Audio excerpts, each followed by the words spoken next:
নারী পুরুষ উভয়ের কর্মের মাধ্যমে একটা সংসার সুন্দরভাবে গড়ে ওঠে।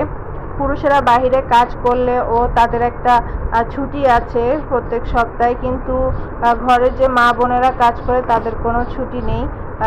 24 ঘন্টা তাদেরকে নিরলসভাবে কাজ করতে হয়। আসসালামু আলাইকুম, কেমন আছেন সবাই? সকালবেলা নাস্তা রেডি করে খেয়ে সবাইকে খাইয়ে চলে গেছি রান্নাঘরে দুপুরের খাবারের ব্যবস্থা করার জন্য। আজকে খুবই সিম্পল খাবার রান্না করব। করলা ভাজিটা বসিয়ে দিয়েছি, অন্য চুলায় আমি পানি বসিয়েছি, খাওয়ার পানি সিদ্ধতে। আর এদিকে মাছটাও আমি ভিজাইলাম। আজকে রান্না করব মাছ ফ্রাই, পুঁই শাক দিয়ে লইট্টা শুটকি, তারপরে ডাল আর হলো গিয়ে করলা ভাজি। খুবই সিম্পল খাবার। আর এদিকে আমি শাকটাও কেটে নিয়েছি, আর আদাটা আমি কুচি করে নিচ্ছি। 1 মাসের জন্য বেশি করে আদা কিনে নিয়ে আসছে। এগুলোকে আমি কুচি করে আমি ডিপ ফ্রিজে রেখে দিব। আর কাটাকুটা শেষ হয়ে গেলে তারপরে আমি এই যে চালটা ধুয়ে নিচ্ছি, এখন ভাতটা বসিয়ে দিব। পানি সিদ্ধ হয়ে গেছে তাই কলসিটা নামিয়ে আমি সেই চুলাতেই পাতিল বসিয়ে দিলাম ভাতের। এখন ভাতটা হতে থাক, এদিক দিয়ে আমি বাকি কাজগুলাও সাথের সেরে নিচ্ছি। আদাগুলা ভালো করে ধুয়ে নিলাম, ধুয়ে এগুলাকে আমি চালুনে এখন পানিটা ঝরার জন্য রেখে দিব কিছুক্ষণ। আর এটা রেখেই আমি আবার শাকগুলোকেও ধুয়ে নিলাম ভালো করে, যাতে কোনো বালি না থাকে। আর এগুলোকেও ধুয়ে আমি একটু চালুনে ছেঁকে নিচ্ছি যাতে পানিটা ভালোভাবে ছেঁকে যায়। আর এই যে আদাগুলো আমি পলিথিনে ঢুকিয়ে নিয়েছি, এগুলাকে আমি এখন ডিপ ফ্রিজে রেখে দিব। আর শুটকিটাও আমি কেটে নিলাম, এটাকে আমি ভালো করে গরম পানি দিয়ে বেশ কয়েকবার ধুয়ে নিব। ধুয়েই আমি রান্না বসিয়ে দিয়েছি। শুটকিটাকে একটু পেঁয়াজ তেলে একটু ভালো করে ভেজে নিলাম। আর এদিকে শুটকিটাতে সব মশলা দিয়ে কষিয়ে শাকটা দিয়ে দিয়েছি।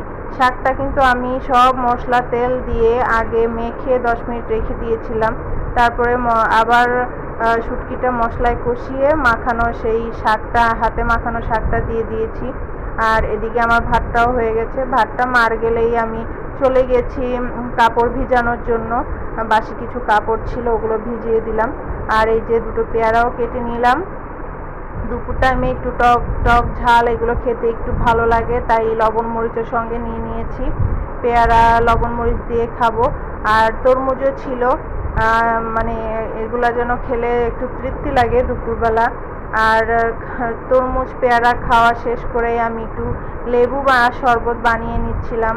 দুপুরে গরম যখন লাগে বেশি, তখন এরকম একটা ঠান্ডা ঠান্ডা লেবুর শরবত হলে যেন ভালো লাগে খেতে, তাই নিজেরাও খেলাম। আর 1 গ্লাস ফ্রিজে রেখে দিলাম, রাতবাবু অফিস থেকে এসে খাবে।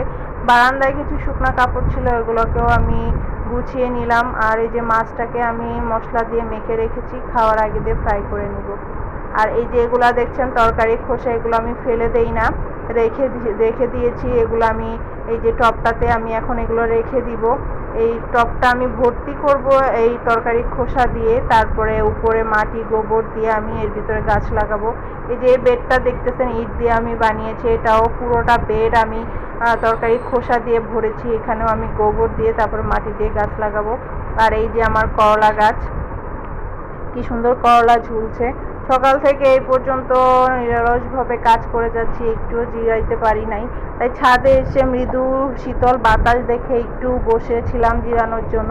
এদিকে রাফিনও দুষ্টামি করছে। ছাদে আসার আগে রাফিনকে আমি গোসল করিয়ে দিয়েছি। আর পরিবেশটা ভালো লাগলো তাই একটু জিরিয়ে নিলাম। আজকে এই পর্যন্তই, সবাই ভালো থাকুন, আল্লাহ হাফেজ।